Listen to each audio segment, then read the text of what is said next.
There are stories we hear, and then there are stories that wake something up inside us. Stories that tug at the edges of what we think is possible.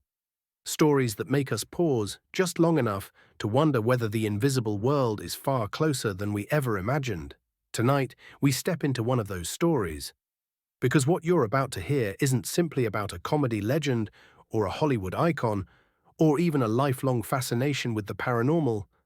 It's about a man whose life has been quietly shaped, almost guided, by forces most people never experience. A man whose family lineage touched the unseen long before he was ever born. A man who grew up surrounded by whispers of the other side, and by the writings of Edgar Cayce himself, Dan Aykroyd.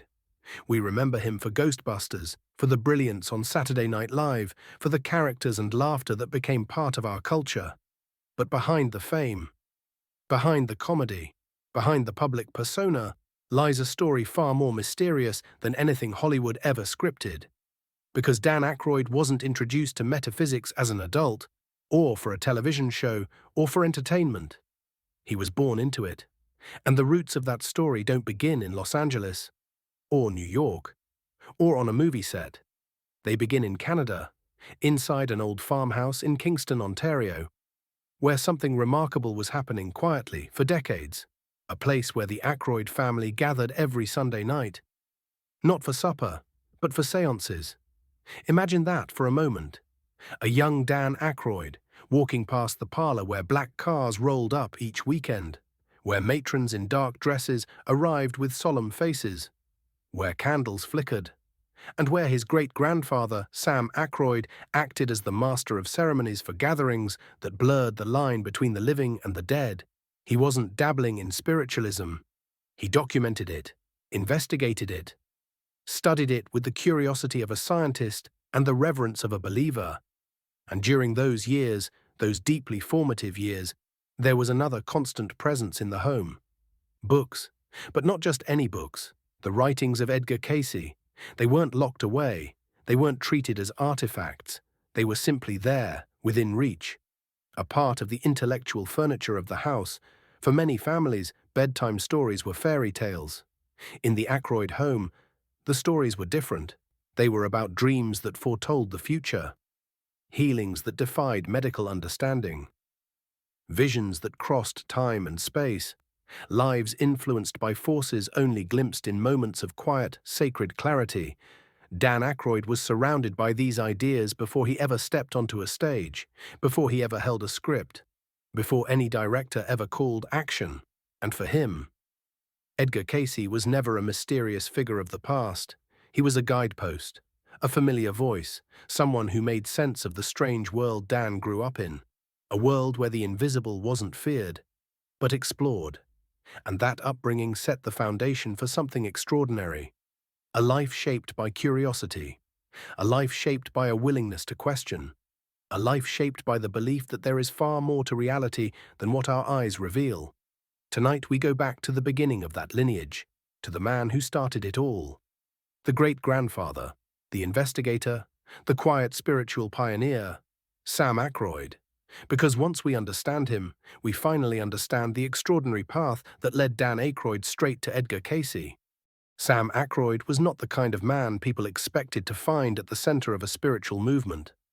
By trade, he was a dentist in Kingston, Ontario, practical, methodical, grounded. But behind that profession lived a quiet investigator of the unseen, a man drawn to the mystery of consciousness and the survival of the soul. During the early 1900s, spiritual curiosity was sweeping across North America, and Sam Aykroyd didn't just observe it. He became one of its most committed researchers. His passion led him to Lily Dale, the famed spiritualist enclave in upstate New York, a gathering place for mediums and psychic performers who claimed to bridge the gap between worlds. Most visitors traveled there seeking comfort or curiosity. Sam went there seeking truth. When psychic acts came through Kingston, he attended everyone he could. The Bang sisters, the Campbell brothers, precipitated painters who reportedly manifested images directly onto blank canvases, sometimes in darkness, sometimes under conditions skeptics insisted were impossible. Sam wouldn't simply watch these performances, he studied them, documented them, wrote detailed analyses for the local paper. He wanted to understand whether these were illusions or glimpses of something real, and for him, the answer came in a way no stage performance ever could. One crisp day in the 1930s, as Sam Aykroyd walked down a Kingston street, a man approached him, a locomotive mechanic named Walter Ashurst. Quiet, unassuming, hands stained with the grease of long days at the rail yard. He looked Sam straight in the eye and said words that would redefine the Aykroyd family's history. "I believe I have a gift. I think I'm meant to work as a medium." There was no theatrics in his voice, nothing rehearsed, just honesty. And something else, a stillness, a gravity. Sam sensed it immediately, and so Walter Ashurst became the Aykroyd family medium. At first it was occasional visits, then regular sessions, then full Sunday night gatherings at the old farmhouse, transforming that home into one of the most active spiritual circles in the region. Picture the scene. The driveway filling with long black cars as the sun set. Women dressed in dark dresses stepping out onto the gravel. Men adjusting their coats against the cool evening air. The front door opening to the flicker of lamplight and the hum of anticipation. Inside, Sam Aykroyd stood at the center, hosting, guiding, creating the sacred container for something mysterious to unfold. And when Walter Ashurst entered his trance state, the atmosphere changed instantly. Voices shifted, mannerisms changed, knowledge came forth, information beyond Ashurst's education, beyond his background, beyond anything he could have learned in a lifetime. But one session rose above them all. It was a quiet evening at the farmhouse, chairs arranged in a circle, breath held, the room thick with presence. Ashurst, now deep into trance, began to contort, curling himself into a strange, compact posture. Then he climbed onto the back of a chair, kneeling in a way that seemed unnatural, yet oddly purposeful. And then he began to speak, not as a mechanic, not as a medium, but as someone with deep fluency in nuclear physics, decades ahead of the average person's understanding. The sitters were stunned. After the session, the Aykroyds tried to make sense of what they had witnessed.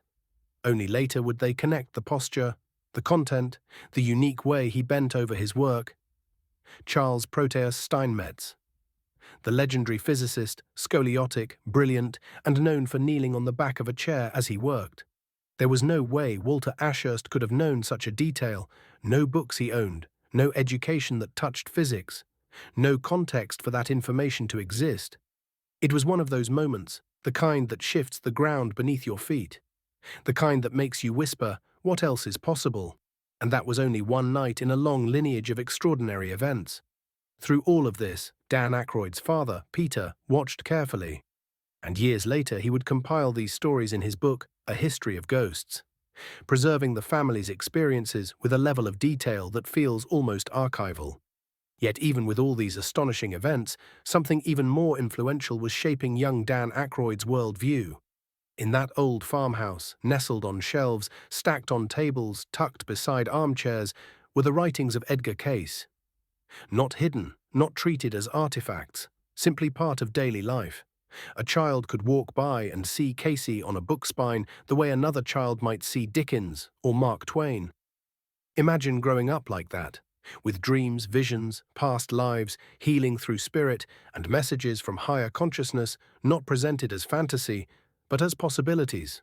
Dan Aykroyd absorbed these ideas without resistance, because in his home they weren't strange, they were normal.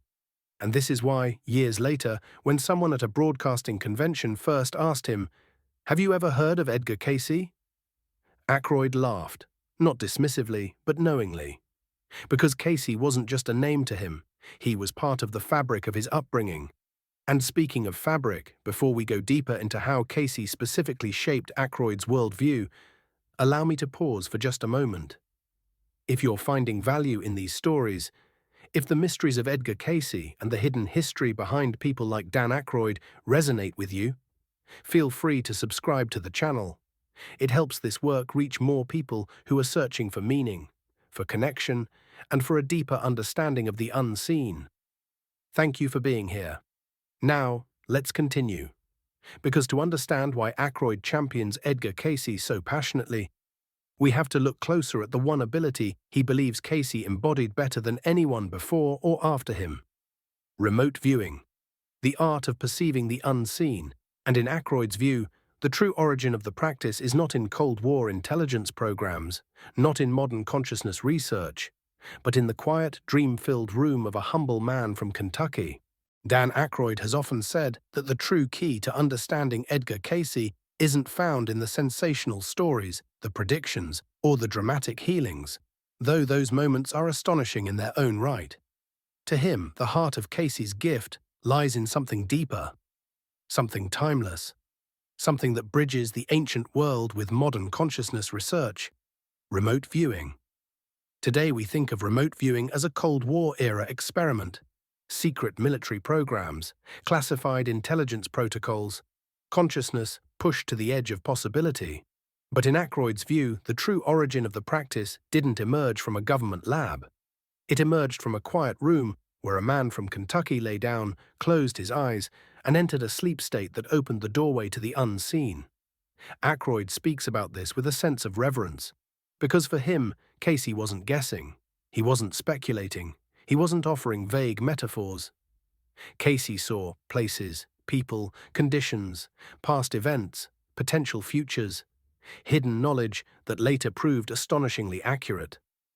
Aykroyd has called him the first remote viewer of real note and credibility, a man whose abilities were so advanced that decades later, intelligence agencies quietly studied the very techniques Cayce pioneered. And whenever Aykroyd talks about Cayce's remote viewing, there's one story he returns to again and again, a story that reveals not only the precision of Cayce's visions, but the profound emotional weight behind them. It begins in a dream. Cayce found himself in Paris, dining with the Duke and Duchess of Windsor. The conversation felt natural, the setting vivid, the atmosphere unmistakably real. And when the bill arrived at the table, it read $13.75. In the dream, Cayce reached for his money and realized he didn't have enough to pay. But this wasn't just a dream about embarrassment or finances. It mirrored something happening in his waking life. Cayce was struggling to pay the mortgage on his home.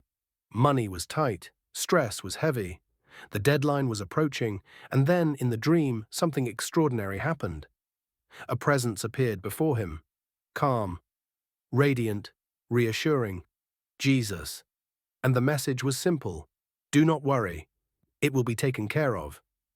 When Cayce awoke, the dream clung to him, not symbolically, but numerically. 13.75, that number echoed in his mind like a bell. And then came Monday, the day the mortgage payment was due. A check arrived in the mail. The amount? $1,375. The exact same digits, a perfect multiplication, a dream turning into reality with mathematical precision. For Aykroyd, this wasn't just a mystical anecdote, it was a demonstration of what Cayce's gift really was: a bridge between consciousness and circumstance, between the dream world and the material world, between the unseen and the unfolding. And that bridge becomes even clearer when we look at another moment Aykroyd reveals. Something most people don't know. At one point, a major Hollywood script was written about Edgar Cayce. The writer, John Cusack. Cusack planned to portray the young Cayce himself. Aykroyd had been cast as the skeptical doctor, a role he was uniquely suited for, given his blend of scientific curiosity and spiritual upbringing. The script was warm, human, rich with the emotional layers that defined Cayce's life. But financing fell through. Hollywood wasn't ready. The appetite for mystical biopics simply wasn't there yet. Aykroyd believes that time has passed. Now, he says, the world is hungry for these stories. Streaming platforms have changed everything. Audience tastes have shifted. Mysticism is no longer fringe, it's mainstream. And he's right, because people aren't just looking for entertainment anymore. They're looking for meaning, for connection, for answers to the questions that science alone cannot satisfy. And that leads us directly into one of the most dramatic, emotionally charged moments in Cayce's entire legacy. The story Aykroyd believes deserves to be front and center in any modern documentary or film. A night that tested faith, a night that defied medical logic, a night when a life hung in the balance. The Tommy House miracle, a moment when Cayce had to confront not only the limits of the physical world, but the resistance of the people around him, and the courage of a mother faced with an impossible choice. And in the next part, we go straight into that dark, rain-soaked night, where an infant lay dying, where doctors stood in conflict, and where Edgar Cayce stepped into the room with mud on his boots, to offer the only remedy that could save a life. The night was cold, wet, the kind of night that makes everything feel heavier, darker, more urgent. Edgar Cayce stepped off the train with mud on his boots and rain clinging to his hat, summoned not for a consultation, not for advice, but for a life-or-death crisis, the kind of crisis that strips away debate, skepticism, and theory, the kind of crisis where only truth remains. A child was dying. 6-month-old Tommy House, Edgar's own nephew. He was convulsing uncontrollably, his skin pale, his breathing faint. Doctors had done everything they knew how to do, and the situation was slipping toward hopelessness. In the kitchen, the tension was unbearable. One physician stood with folded arms, the other pacing in frustration. Rain hammered the windows as if the night itself was urging anyone to act. And then the door opened. Cayce entered quietly, not as the sleeping prophet, not as a miracle worker, not as a man famous for visions, but as an uncle called into the storm to help save a child he loved. He removed his hat, wiped the rain from his sleeves, and stepped into the back room. The family watched as he lay down, folded his hands on his chest, and allowed himself to slip into the trance state, his breathing slowing, his consciousness shifting, his voice changing. And then, in a calm tone that contrasted sharply with the panic around him, he delivered a prescription. Belladonna, a deadly nightshade, a plant known as poison, a remedy so dangerous that even whispers of it could make doctors recoil. Immediately the room erupted. "You can't do this," one doctor snapped. "It will kill him," another insisted. "This is madness." The resistance was instant and fierce. Everything in their training told them this was reckless, unimaginable. But the child's mother, Carrie House, stood firm, in the face of fear, conflicting opinions, and the weight of responsibility that only a parent can understand. She made the choice. "We have to try," she said quietly. "You don't understand. We have to try." And so the measurement was prepared exactly as Cayce described, tiny, precise, with a level of caution that bordered on ritual. It was administered slowly, carefully, with every heartbeat hanging in the air. Minutes passed, then an hour, then a shift, small at first, almost imperceptible. The convulsions eased, his breathing steadied. Color returned. Tommy lived, and it wasn't a mild recovery, it wasn't partial. He survived fully, completely. A life saved not by guesswork or desperation, but by a reading so specific, so improbable, so far outside the boundaries of conventional medicine, that even the doctors who walked out that night would later struggle to explain what happened. This story stayed with Dan Aykroyd his entire life, because it wasn't just a family tale, it was proof. Proof that Cayce's work wasn't abstract philosophy. It wasn't merely spiritual comfort, it wasn't vague symbolism. It changed lives. It saved lives, materially, directly, physically. And it reinforced something Dan had learned from the time he was a boy. That the invisible world is not separate from the physical one, but interwoven with it. These weren't stories of superstition, these were moments of guidance, moments of intervention, moments of profound connection between spirit and matter. And for Aykroyd, this is exactly why a full film or multi-part series about Edgar Cayce is not only overdue, but necessary. Because behind the prophecies, behind the healing readings, behind the trance state revelations, there was a man whose humanity made the mystery possible. A man who smoked 5 or 6 cigarettes a day, who enjoyed a drink in moderation, who believed Coca-Cola syrup mixed with water could treat kidney disorders. A man who lived simply, yet carried a gift that defied explanation. Not a Superman, but a man with superpowers.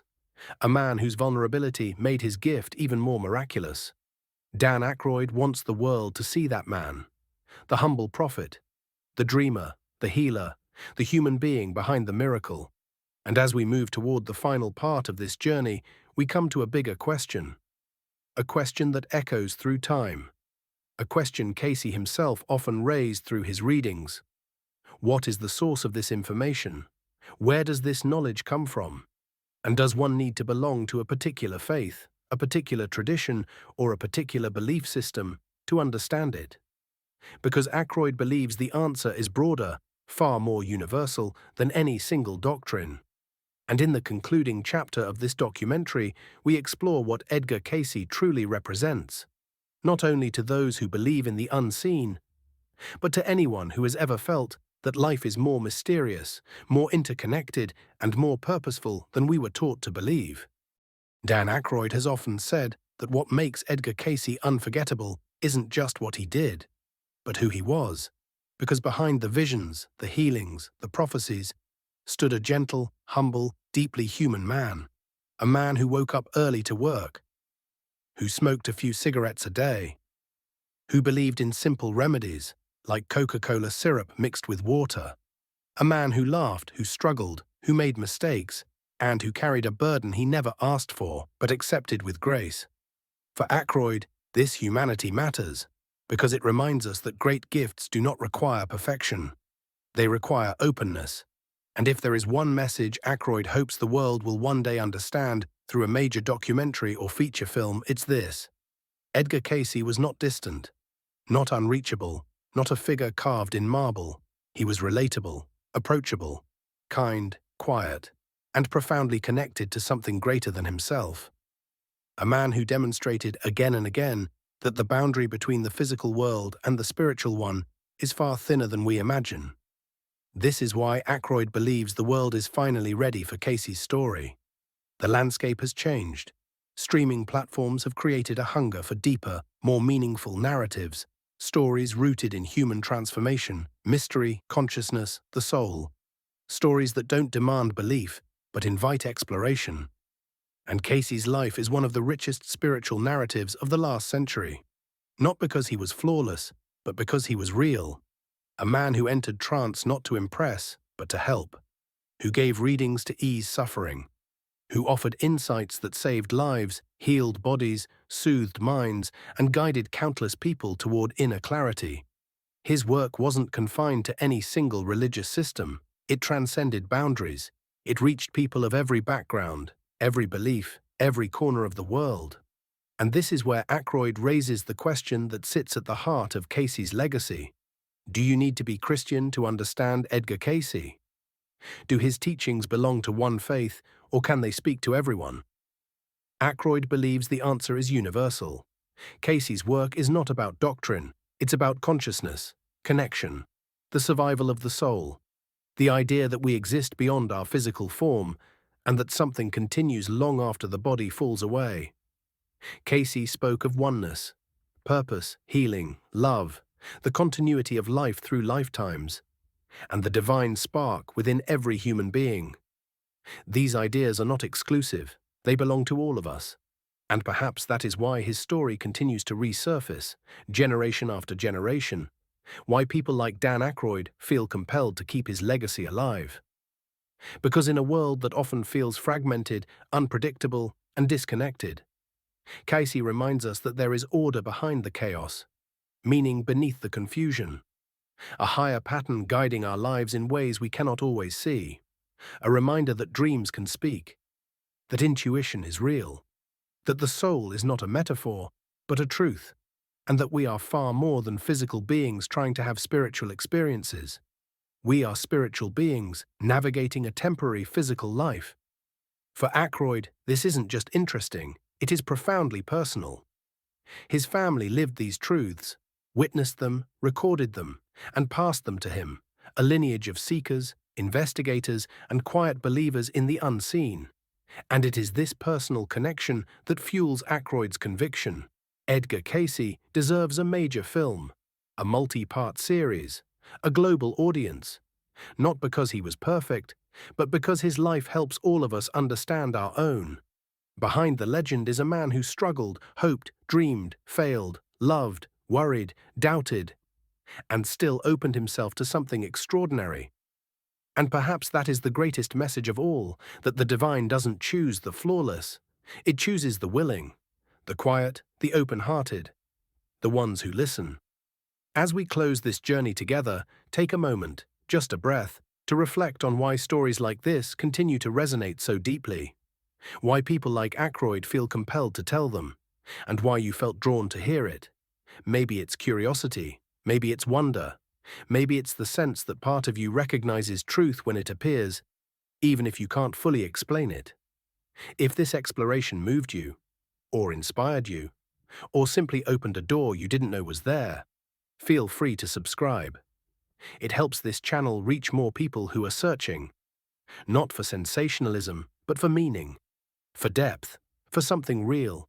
Thank you for being here, for your presence, for your openness, and for walking with me through the extraordinary intertwined stories of Dan Aykroyd and the man whose visions still echo through time, Edgar Cayce.